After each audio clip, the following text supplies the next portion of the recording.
Well, looky here. You are listening to someone who is bold, authentic, diverse, unpredictable. Baby, I am unapologetically Ramon, and you have entered my zone, the QB zone, baby. Hello, somebody.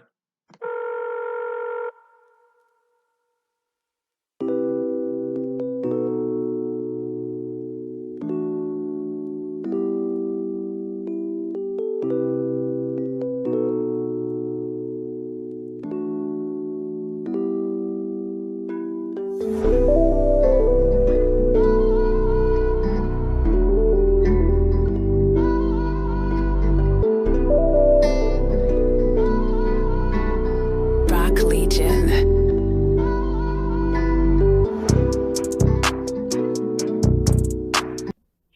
Losing someone you love is like losing a part of yourself. You miss them and you miss who you were with them. Nothing will ever replace that. Today, down to the QB Zone, I have a very special guest. I am humbled when this young lady reached out to me, and her name is Joi Renique. She is with an organization called Celebrate Legacy. And today, what I'm looking forward to is a conversation about grief from a way different perspective than I've ever conversed or even thought about grief. She has an amazing retreat that we're going to learn about entitled the Gone Too Soon Virtual Retreat. So I'm so ready to get started. I want to jump right in to hear everything that this wonderful young lady is doing. Joy, how are you today? I'm doing well. Today's a good day. Absolutely, absolutely.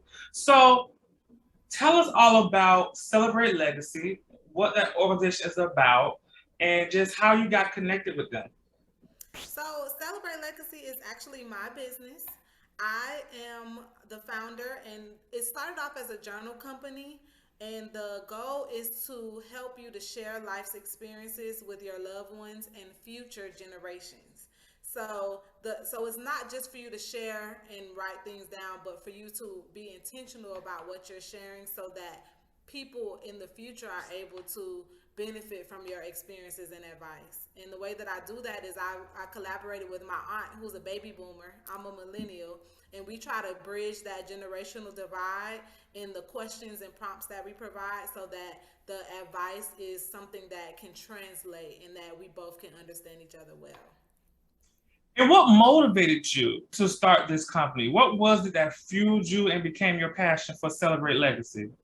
So there was an interview that I had to conduct for a college assignment. It was the psychology of adulthood and aging, and I had to interview an elderly person, but not your grandparents. So I interviewed my grandmother's sister, which I was very close to her. She called me her star child. We had a really good relationship, but after the interview, I realized there was so much that I didn't know about her, so much that I would have never known had I not been assigned that activity.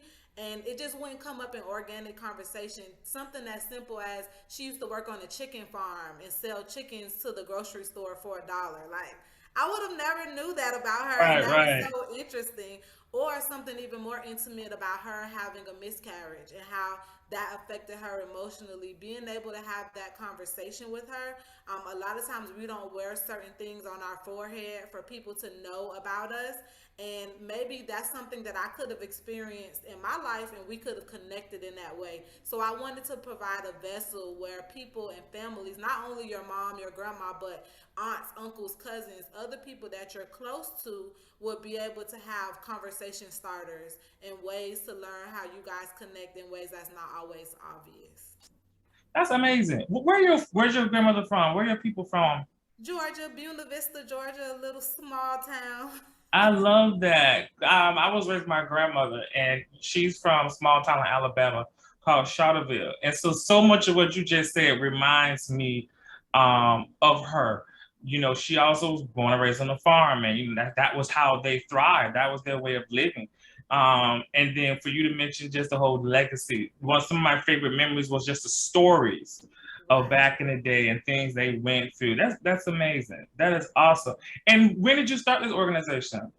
So this year is we're up. We just made it through our first year, That's and amazing. so we wanted to have an event, like an actual interactive event for the community, and that's what brought us together, you and I. I love that. I love that. So grief. One of the things that I love so much is how you said to me, time only passes. It does nothing but put distance between you and the day your whole life changed. To the world, life goes on. But whether you are healed or still healing, it's always going to feel like just yesterday they were here and the love will always be fresh. How did you start with having this retreat or even just wanted to tackle grief the way that you are? Because I just love this perspective. So, two reasons. Obviously, we're in a place as a society where grief is coming to be more common. Unfortunately, I have definitely lost my own family. I have this aunt that I told you that I interviewed. She's no longer with us. Mm. Um, and I was able to even find that interview and give it to her kids as a Oh, way to like connect them with their mother. And of course, when we wrote it, it wasn't something that I framed or thought anything else about aside right. besides turning it into my professor. But now they have a connection with their mother in a more intimate way. So I have that, and then I have also lost my sister and my grandfather, which those deaths out of all of the people that I've lost, they stick with me the most. Those are the ones Absolutely. that I'm reminded every day about their not being here. And so that was my personal connection. But then professionally, I feel like people who have lost understand legacy better, or they understand legacy in a different way, because when that person isn't here anymore, you yearn for that connection, you yearn for those stories and advice and things like that. And so I'm always encouraging people to be intentional about what they're doing while they're here, and the people who understand that the most is the ones who miss people who are no longer here. Absolutely, absolutely. I think back to when my grandmother died. Like I had had other relatives that had died, but that was the first one that was so close to home. You know, it was like losing anyone who lost a parent. It was like that for me, and so I just think about feeling lost when it happened. And oftentimes I would say I feel like I'm in the middle of the intersection. I don't know which direction to go. And you do miss those stories. You do miss those advice. I just remember anytime I had a good day, bad day, if I accomplished something or just needed some good old chit chat, I feel like we always had the best conversations. So going to work, coming from work, that was my girl. So I definitely miss those memories and just that presence that she had. And so, with the retreat gone too soon, talk about the retreat, how it came about, what we can expect, because I definitely look forward to attending. I already made sure I put it on my calendar. So, I just want to hear everything about Gone Too Soon. This sounds amazing. Like, I'm very excited. So the crazy thing about it is I invited 20, 30 people, and 20 people said yes. I have over 20 medical professionals, grief specialists that have agreed to provide actionable presentations. So it's not just general information where Right, they're just kind of explaining something briefly.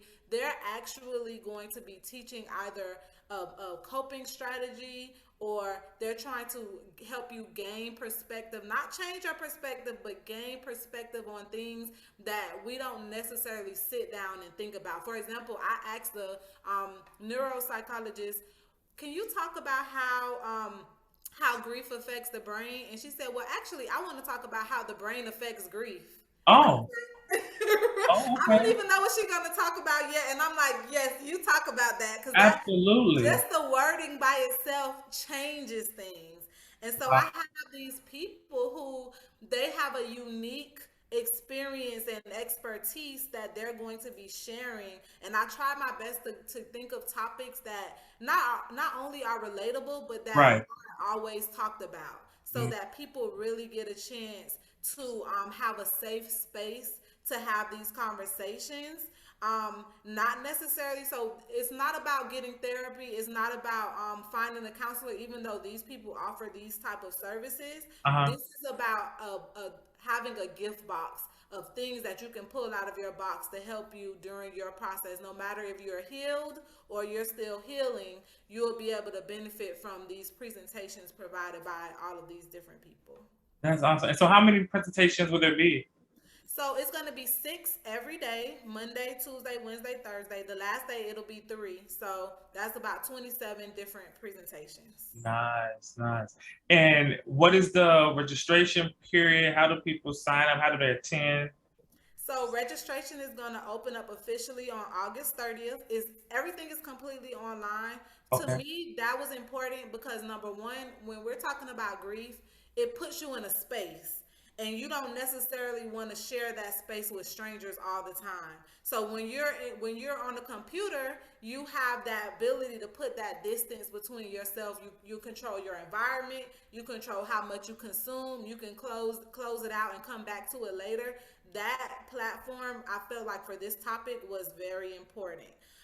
But there are going to be ways that you can connect with other people. We're going to have a Facebook group where you can kind of talk with other people going through this experience with you. The Awesome. speakers are going to be checking in so you can ask questions and interact with them as well in the Facebook group. And so we have different things, but most of the sessions are going to be pre-recorded, and then we have a few live activities throughout the event that you can participate on live stream either on the YouTube or in the Facebook group.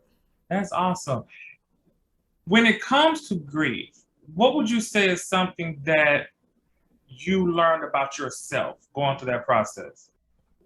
That's an excellent question because one thing I was thinking about when you were talking before, it's almost like pregnancy. Like you might think you know because you see it all the time, but until you experience it, you don't Absolutely. know. And then just because you experienced it, so I have four children, and so my first pregnancy was nothing like my last pregnancy. It was Uh-huh. way different. I was in a different economic status. I was in a different I actually experienced a little perinatal depression while I was pregnant with my fourth child. So Okay. you never know how it's going to affect you, and that's the same for grief. Like when I lost my sister, I carried that with me for a very long time, but I didn't even know that I was carrying it with me until it was triggered. Something Mm, triggered me, and then I just fell apart. And it right. was like, and that was years after it happened. I fell apart because I was holding it in. Whereas Absolutely. when my grandfather passed away, I knew immediately the impact that was gonna make, and I missed him because he wasn't there to see me graduate. I just saw a picture another day where he was carrying my quinceanera dress, and I was like, oh my God, wish he was at my wedding. But it was Right. a taste of how he would have been at my wedding. That picture, I look like I'm in a wedding dress, and he was there. So being able Absolutely. to like understand that it's gonna be different, but nobody's gonna understand it better than you can. One thing that I want people to walk away with from this retreat is that you are an expert in your grief. You might not feel like an expert because it's complicated and it's hard and it's Very. you're not gonna feel confident that you're doing it right. But as long as you're not avoiding it, the only wrong way to grieve is to not grieve at all. Mm, Being able to really feel the feelings and do the work and all of those things is what grief work is about. And so I'm so happy to have people who this is their life's mission, this is what they do all day every day, to really give you the confidence to know that you're the expert of your experiences because you're the only one who lived your life. right. Nobody else have had the experiences that you had. So that's what I learned personally, in my own experiences with loss, but also in researching about what I can offer people through this event. What would you say is your rose and thorn of putting this conference together? Your rose and your thorn. Oh, okay. So Rose, if I understand the question correctly, I feel like I'm honoring my people. Like Mm, that's so it's like when I said that my heart squeezed. Like it felt like right. a hug just saying it out loud. I love the fact that I can honor my people. I love the fact that I'm providing a space for people because another important thing to note, I'm really talking to people who lost their person. So yes, we all lost. We have family, friends that we've lost. But when it's your person, that your child, your parent, your Absolutely. sibling, when it's your partner, when it's your person, it's a little bit different. And then a lot of times, my sister passed away 15 plus years ago. It doesn't like that. That doesn't matter. And I Right. think for everybody else, life goes on. Like, oh, they're living their life. But for me, that's something that I'm going to carry with me forever. Whether it's 2 years or 20 years. And so I want people to feel like they're not forgotten and that they still can have support even 15 plus years later. So that's the rose. As far as the thorn, I think that, I always like to practice what I preach. Um, Mm. I've been with the two deaths that I've said the most, my sister and my grandfather. I'm in a place now where I'm almost rehashing processing my sister's death. Okay. Um, the long story short is that that's my half sister, and I wasn't really close to her when she passed away. And so the people that were close to her, I didn't feel comfortable grieving with them because I felt like they lived with her. They had a really good bond with her. How dare I put my things on them? But then if I didn't talk to them about it, who else am I going to be able to talk about it? Right. Because the rest of my family aren't related to my sister, just my Mm. daddy's side. And Okay. so now this year, here, like I said, it's been over 15 years. This year, 2022, was the first time I ever had a conversation with her mom about what happened. Like how do you deal with it over the years? Like we had a really transparent. She was like, I love when people talk about her. I hate that people feel uncomfortable talking about her because I think about her every day. And Wow. that was like a heart-wrenching moment for me because I still haven't talked about it to my dad, but I was able to talk about it to my stepmom Right. and be able to have that moment that I probably should have had 15 years ago, but I was able to get it now. So the thorn is like I'm opening up, and I know that this is going to is people are scared. People like to put grief in a box and like avoid it, and they feel like they're at peace, so they want to leave it alone. And so I don't want people to think that in this event I'm trying to bring something up where you're going to be back sad. This is about honoring your person. This is about understanding yourself. This is about not, because a lot of times when you put it in a box, like I said with my sister, I was carrying it. I just didn't know it was still affecting me, and that's how people get sick. That's how Absolutely. people, how other things happen in your life because you're not tending to it. And so these people are helping you tend to it in an educational format, not a therapeutic format, but in a format where you have tools and resources that are going to help you process your feelings in a healthy way. It's crazy that in asking those questions, you saying what you said really makes me put a mirror to myself because I remember for me it's just been 3 years when my grandmother died. And unfortunately a year after she died due to health issues that I won't say come up so she had a heart attack like maybe 4 or 5 years prior. But she was still very active, very independent, just enjoying life. And so when the death happened, it was kind of like one of those surprising moments types of thing because she wasn't sick, there wasn't no symptoms. She went about her day as regular that particular day. But then a year after, I lost a brother to gun violence. So in 1 year, it was a lot. And I just remember growing up, she lost her mom when I was in high school. And I just remember being on the outside looking in, thinking, wow, she was so strong with how she handled it. And my grandma's always been the kind of person where you really don't know what she's going through unless she just chooses to vocalize it. She does really good about compartmentalizing her thoughts and her feelings because she always felt like she had to be strong for other people. And so I kind of inherited that trait, in a bit. But then as she got older and she would share certain things with me, probably because, I'm now an adult and we can have different types of conversations. I started to realize, dang, this lady really held a lot in just to tend to my granddad or just to raise me and things like that. And so I found myself when she died doing the same thing. Like I remember the night that I found out, I literally went to work the next day. I didn't last the whole day, but I went to work the next morning. And then I only had like 4 days off for the funeral. I jumped back into my life and my work, and I had so many other things going on, and I just felt like I'm okay. I'm busy with work, because I've been a social worker for over 10 years, so I'm busy with work, and I'm helping my clients, and not realizing that I'm not really processing or healing through the grief. I honestly did not realize that I hadn't properly grieved or dealt with it until the end of last year. And I was like, wow. So, and you mentioned how when we do that and other things start to happen in my life, I look at how emotionally, mentally, just all these triggers and all these negative memories, trauma, like all these things were happening, and I couldn't never really grasp a hold of what is going on in my life. Like, what is going on? Like, why is all this stuff like I feel like damaging, and it's like I can't catch a break. But then when I realized at the end of last year that and something happened that triggered that aha moment, right? That wait a minute, I never grieved.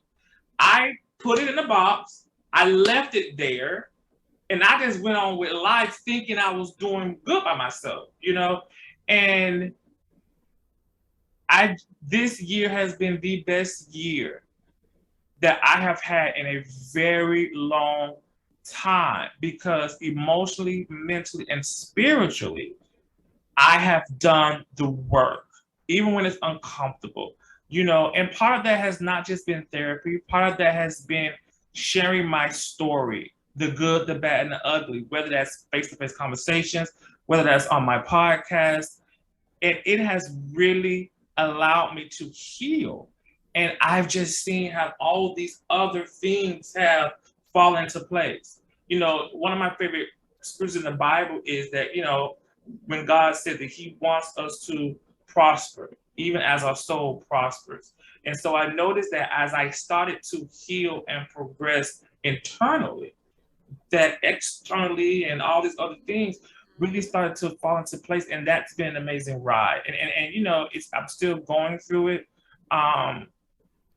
Yeah, it's been one hell of a journey. I'll say that, but it's amazing that that was your answer, because that really spoke to me. Because that is exactly what happened to me. Yeah, I mean, I think that, of course, everybody, especially depending on the circumstances around how you Right, lost a person, everybody's experience is unique. But because we don't have we don't have a rule book on how to grieve, they have all these theories and ideas and things like right, that, but it's no one way that works for everybody. It's no universal thing or way to grieve. And another thing that I'm excited about is that I have people who are from all over the world speaking at the event. And I have amazing. somebody that lives in New Zealand, which I just found out is a 16-hour time difference. Um, Wow, and when I had the conversation with her to see if she would be a good fit, I was like, how did somebody in New Zealand could relate to me? that's amazing. It's just because at the end of the day, grief is a human feature, right? It doesn't matter where you come from, what you look like, any Absolutely. that we all experience it.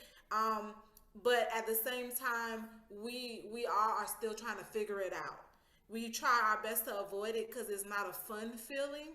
But At I all. love how you said that because you didn't, just because you're healing doesn't mean that you feel less connected with your grandmother. Just Right. because you're healing doesn't mean that you don't have those hard days where it's like, I really miss her. I really wish Oh, this absolutely. Yeah. reality. Like you just said, I'm living my best life this year, but both can be true. Hmm. Both can be true, and I think that a lot of people get stuck in one version of it. They get either stuck, or two, they get stuck in the version of I'm sad, sad, sad. I don't want to think about it. I don't want to talk about it, or they avoid it. They get busy, busy, busy. Where I'm not Absolutely. dealing with it. I'm not even gonna touch it. And it's like we have to find that happy medium where we can find peace, and peace can still include our connection with our person. Absolutely. Absolutely. And I find myself smiling a lot just thinking about the memories, the lessons, things that she instilled. I always say that, you have some relatives, and I did too, that got materialistic things, that she left behind. But I always feel like I got the best parts of her because we had a bond and connection. So I got a lot of nuggets, a lot of wisdom, a lot of emotional and internal, a lot of emotional and spiritual things, because she was big in the church. A lot of emotional and spiritual things that she instilled in me, that remembering that and tapping into that has helped not just with the grief healing, but also feeling closer to her, dealing with life situations. Like, I wonder what would Granny do? I wonder what Granny would tell me, some stuff like this. So that's been amazing. What are some things, I guess the first things that come to your head and your mind, what are something that you really hope to accomplish with Gone Too Soon Retreat? So the number one thing is I want people to know what kind of resources are out there. I've learned about things that I never heard about when researching about this event. Mm. I can even name some. I'm not going to tell you what they are because you could learn more. But Right, right. a sound bath. I've never heard of a sound bath. A death cafe. Like there are actual things out there that exist. Like there's societies and there's the internet is a wild and crazy place. Oh, for But sure. when you and then there are things that are for specific, like if you want one for Black and people of color, they have that. If you want one for women, they have that. Like I learned so much about grief culture, I guess. Like Right, there's a whole culture around grief that I didn't even know exists. So if I definitely just want to open people's eyes that they can find, now we got podcasts that are specifically about grief. We have right. books that are out there. So when you're grieving, you don't have time or energy to look this stuff up. It's the furthest thing from your mind. Even though it's helpful, it's exhausting to have to go down a rabbit hole to find what's actually for you. So I'm hoping that in this event you're able to log on and now you have qualified, credentialed people all in one place where you can listen to. And another thing is the presentations are 15 minutes. Oh, So you're wow. not going to be on there for an hour waiting for them to Right. get to the point. It's quick and to the point. I love 'Cause we live in a microwave age where that. we like Right. TikTok, we like stuff that's really fast. Hello. So these are short 15-minute talks that are specifically trying to teach you something in one area. And so I think that people are going to walk away with tools and actual things that they can implement in their lives. And like you said, you just said when until you started implementing these things, now you're surprised at how much opportunities have been presented to you. Absolutely. I look at it like sleep deprivation. Like I said, I have 4 kids. Until my last baby was sleeping through the night, I didn't realize how sleep deprived I was. I can imagine. I was tired, moody. I had all of these things, and you never know until you're out of it. When you're in it, it's just life. But when you're out of it, you look back and you're like, I was losing my mind. Yeah, I was tired. And absolutely. that's Yeah, how grief is. It's like I was sad. I was hurt. I was depressed, whatever feelings you want to attach to it. There's like a light at the end of the tunnel. And once you get to that light, the darkness isn't as scary or isn't as overcompensating as it was when you were in the thick of it. absolutely. And there's one thing I remember is like when it comes to relationships and matters of the heart, I had never experienced heartbreak, right? So I didn't. I used to always laugh when people would just go through these heartbreaks and they would physically like be a mess, and I never. I used to laugh. I'm like, well, how in the hell does a heartbreak make you feel like, like physical pain? Like, what? What are you talking about? Your heart's not. I just never, understood that. And so this was my first heartbreak. And I was like, oh shit, this is what people was talking about. Like, it literally can manifest itself into physical pain. And I was like, I have days where I feel like I have multiple personalities, days where I feel like I am bipolar. Like, what the hell is wrong with me? And you do look back and be like, oh my God, I was really sad. I was really dark. And I think one of the worst parts about it is that I was raised the only child. So I wasn't raised with siblings. I don't know. I have them. I wasn't raised with them. And so I don't know what it's like to share space and bond. And, I don't know that's what it's like. I always had my own space. I always had to work through and deal with things alone in a way. And so I remember when she died, and I was like, okay, I got all these relatives. What the hell am I supposed to do with these people? Because I had, one of my favorite gospel songs is "As Long as I Have King Jesus." It talks about as long as I have King Jesus, I don't need nobody else. And so my whole thing was, as long as I got my granddad, I don't need nobody else. So most of my attention and time and whatever went to my grandma. That was my girl. That's all I needed. And I have a wonderful granddad. I have other relatives that are wonderful, but my granny was always number one. She was always my priority, all my first go to. So I'm like, okay, I got all these relatives. I ain't built no connections with these folks that was on that level. So I'm like, I gotta really feed these new relationships. It's like, what the hell? It was a lot. I just remember learning a lot about myself, learning a lot about grief, and becoming more intrigued with it. And I think the more I learned about it, because I'm a control freak, I tried to control the hell out of it. Like I like to control my feelings. I like to control, oh my God. And I felt like, and that was one of the things that I felt was halting my grief or slowing it down, the healing process of it, is because I was trying to control it, the emotions. They come like a wave. I could be happy 1 second. I go through 5 different emotions in 30 minutes. And I'm just like, this is crazy. This is not me. I get emotional. I can watch a commercial and start crying. Like, what the hell is wrong with me? Like, it was just a trip. But when I submitted to the process, one of the things that I say when I talk to people, and sharing my journey and how I work through it, is that I really had to ride the wave as they came. A lot of times when I'm at the beach, and a wave comes, I'm standing there, and just waiting for the wave to pass, right? And so I kind of looked at the grief process that way, because the emotions will come. You can't put a time limit on it, as we know. There's no expiration date on it, and you really have to ride the wave. I thoroughly, like I said, look forward to the retreat. I hope that Celebrate Legacy and Going to Soon Retreat um, progresses in a way that is beyond your imagination. I think it's amazing. I am grateful. I remember asking you, before we started, how you came across me and my podcast. And so I hope that um, something that you have said, something that we have talked about, will benefit people who listen. I hope nothing but blessings, for what you're doing.